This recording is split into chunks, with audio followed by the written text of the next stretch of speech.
Ya Kadama TV tuwayo okubeera nga tukuba omulanga sawa yona tukuba omulanga kyobolanga ebintu bigenze bitandise okubeera nga bikyuka nomumanyi nti video zino ze muteekayo okuba omulanga kwe mukuba bwe twegattira wamu ensonga lwaki Saudi Arabia kati sawa zino eri kuninga era y'ensonga lwaki abantu ba embassy kuba embassy badde Saudi Arabia namwe balina okubeera nga mweyongera mukola ekintu ekyetaagisa lwansonga muyinza okiyitanga ekyomuzanyo naye gana amaloboozi ga Bakadaama buli kimu ekizibu ekibeerawo ne tukyaddressinga kijja kubeera nga kibakwatako so muyina okwetereeza embassy nagamba nti bwe muteetereze tujja batereeza mukijjukira ekyo so akati olwaleero tugenda okwogera ku nsonga ya Bakadaama abatandise okubeera nga ebintu byabwe bagenda e Uganda babiwamba mujjukira waliwo ensawo ezaabuze tetwagala kugamba nti mmwe abaawamba ensawo ezo ne muzibuza kuba twagala nga omuntu bembeera mutegeeraganya okuva eno nga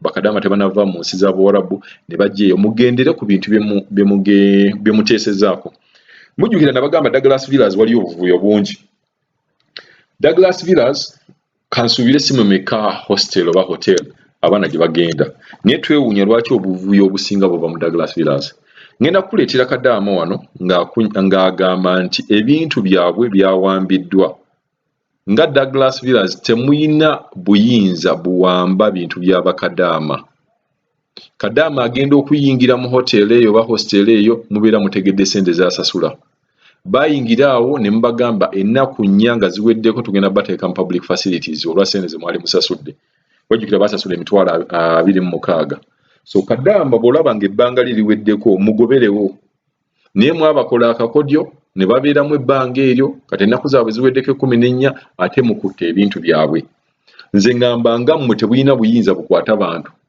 bwe mubeera mulaba nti Bakadaama bano bakola omusango muyina kubeera nga omusango ogwo muguloopa ku poliisi oba gavumenti neediringa ne Bakadaama abazze mu nsi yaabwe nga tebalina ssente nga basaba buyambi ne batuukawo ne babeera nga bagamba mwe tulina kubasiba so nze ngamba mulekere okubeera nga muwanvuye ensonga gwe omuntu bw'oba olaba nti abadde mu hoteli yo nga gwe sigwa mukkirizaamu mutwale ku poliisi ye poliisi ediringe naye nti bannaaye twajja Bakadaama ebweru nga tebalina ssente ne bajja wano naye ekirabo kye tulina okubawa kubasiba so tutwala okulabula kwaffe eri abakola ku Douglas Villas twagala nsonga eno tubeere nga tugipushinga muddize Bakadaama ebintu byabwe bwe wabeerawo omusango gwonna gwe bakoze mubeere nga mugutwala ku poliisi temuyina buyinza mu mateeka toyina buyinza buwamba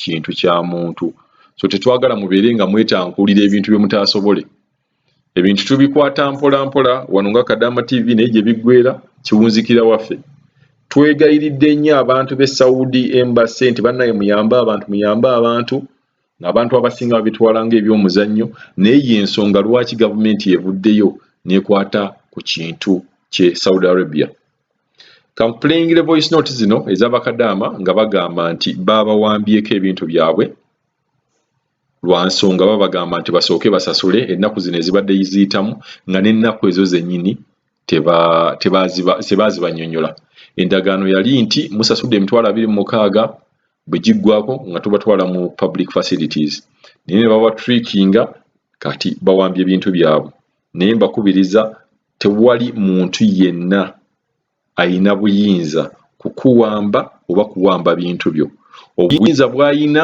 bwe kubeera nga bw'oba okoze ensobi ng'eyo ate si tetujja nagiyita nsobi bw'oba okoze ekintu ng'ekyo kyakutaddemu ng'alaba n'ateekawo amagezi g'okigwemu ayina kugenda n'akuwabira ku poliisi then yo poliisi n'ekwata Kadaama avudde mu nsi z'Abawarabu asasudde ssente ne zibeera nga teziweze bo balowooza teziweze n'abeera nga ye amukwata so omusango mugulekere poliisi nga bwe mbagambye nti poliisi ekwate Kadaama avudde e Buwarabu nga talina ssente akomyewo mu nsi ye mu buzibu buno butulimu obwa COVID emukwate emusibe nti ogwo musango then tulabe ekibeera kinaddako kampuleyingira amaloboozi gano gawulire Bakadaama TV Buyambidwa wano ku ddagala Sente twava Woman. Naye omukazi wamuwa Sente n'ateeka ku lisiti kino no balance. Naye kati otwogera omukazi awambye ebintu byaffe abiwambye abiremedde atugame tulina gye tulaga ate nga 14 days zaweddeko. Kasooke nga sinagenda mu maaso kansooke mbanyonyole ku receipt eyo. Mugenda ne mukola ebintu nga temwegendereza nnyo bye mukola. Receipt eyo eriko no balance. Bwe mba nasasula ne bwe mbeera nsasudde emitwalo 5 kitegeeza balance wo mumazeeyo. So mwaddira abaana abo ne muwandiika receipts oba mwali ku bukodyo kyo oba mwali mutegaki mbagambye nti obukodyo buno bwonna muli mu Douglas Villas. Abaana be bakaka okusasula private Kalantini bagikolera mu Douglas Villas. Naye nga nsuubira ate hotels nnyingi nnyo eziriwo. Lwaki hotels endala tezirina buvuyo? So bana Douglas Villas tubadde tubeegayirira nga kikyali ku level eyo wansi Bakadaama mubeere straight nabo. Bw'aba asasudde ennaku 4 azisulemu mujje mubateeke public facilities. Temuwamba bintu bya Bakadaama, ekyo nkiddamu, temuwamba bintu bya Bakadaama lwa nsonga temuyina buyinza buwamba bintu bya muntu aganye okubeera ng'asasula. Ogwo gubeera musango, omusango mugukwate mubatwale ku poliisi erabe ekyo bakolera. Kanziremu voice note eyo ne voice note endala ze tulinawo. Bakadaama TV Buyambidwa wano ku ddagala Sente twava Woman. Naye omukazi twamuwa Sente n'ateeka ku lisiti kino no balance. Naye kati otwogera omukazi awambye ebintu byaffe abiwambye abiremedde atugame tulina gye tulaga ate nga 14 days zaweddeko. Naye awambye ebintu byaffe ate nga tuli bangi, tuli baana bangi wano. Awambye ebintu byaffe ate nga tubadde Woman nga tetukola nakukola nga tubonaabona obonyeebonye. Bwe kimu ffe twakyekolerako naye omukazi awambye ebintu byaffe n'aduga tulina gye tulaga. Abaana bano mujjukire abaana baava Woman ennaku zaabwe 14 ziweddeko. Ankyalina voice note endala zengenda baplayinga naye njagala nsooke nnyonnyole ekintu kino. Ennaku zaabwe 14 ziweddeko. Kati nze ngamba omuntu okuwamba ebintu bye abeera mu buwambe. Ekintu okuwamba omuntu tekikkirizibwa. Bakadaama bano nga tunabawa amagezi ku kikiddako tweyongera okubira omulanga Douglas Villas muleke ebintu bya Bakadaama babitwale. Eyo kye kisooka. Ekyokubiri mugende ku poliisi mugulewo omusango nti Bakadaama betwayingiza wano nga tukkiriziganyizza ne tusasula ne receipt ne teekako zero balance ebintu bya tuwambye ebintu byabwe. Then n'ekirala kye mulina okumanya nti ebintu ebyo oyinza okuwamba ebintu Kadaama n'ajja n'agamba nti mwabaddemu ekintu bwekino omusango genda guzzaawa. Kubanga gwe tomanyi na kiki ky'owambye. Bw'anaava eri n'agamba nti by'owambye mubaddemu gold wange boss yamumba. Oli ready okubeera ng'osasula ebintu ng'ebyo? So bannaye njagala tubeere nga tuyisa bannayuganda mu mpisa naawe gy'olaba nti singa obadde mu buzibu Bakadaama Biwambidwa balina obuzibu. Bavuddeyo tebalina ssente babadde tebakola naye batuuse wano ate mwagala kubeera nga mubacunya. Jjukira ne keesi n'omusango gw'amakeesi gali agaabula tetunnabeera nga tugumala naye nga waliwo follow up gye tukyakola okubeera nga ebintu ebyo bitereera. Katweyongereyo n'amaloboozi amalala kuba Bakadaama abantu tubadde tubabuuzizzaako ne tubaddamu twabawadde ku magezi bwe batyo batuuzeemu. Kaakati mukama wange tweyanzizza okutuddamu naye nga ekizibu ekiriwo bwe twali tuve Woman twasasula ebiyalo 26 ne tutuuka ku kisaawe ne batugamba nti mutuwe empapula abasinga obungi tulina mpapula zaali zituleeta wano ku Douglas Villas. Kati n'atugamba buli yasasudde 26 ali suppose zigenda ku Douglas Villas then ennaku 4 bwe ziggwako batuzze mu public facilities ne tukikkiriza ne tujja wano.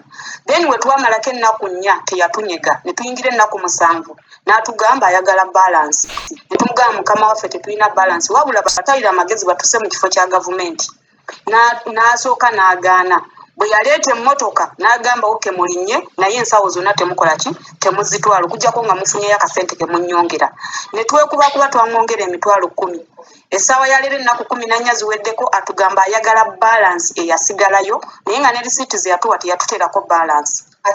Kati essaawa eno ebintu byonna abiwamba agamba nti ayagala balance yenna. Kitegeezeka nti kuziri alinga eyawamba empambe kuba risiiti tuziina. Mr. Kadama sebo tusabambi tuyambako otuyambe omukazi tumwegayirire twegayirire omukazi tumugaye tulina sente tusigaddewo abantu basatu mu hostel muno olaba abasinga bo babadde balina sente neffe twali tetukola nakukola nga contract zaggwako dda ababosi baffe tebatusasula nga tulina mu mbeera mbi twegayiridde omukazi netumwegayirira netumugaze twakuwanya obuzibu sente zimala twayogera naye tumugamba tetulina sente nebaaga zaffe zasigalayo musikati ezatuka Uganda omukazi n'atugamba mupeze muyina sente ntuzimuwa kaseera kano omukazi atwefuulidde atugamba temuyina gye mulaga era tusigadde wano basatu atuganye okufuluma hositeero ye ate nga twamuwako ku sente twali tulina nga ffe abantu ne tuggwamu ddala ne transport atutwala gye tubeera tetumuyina namuyina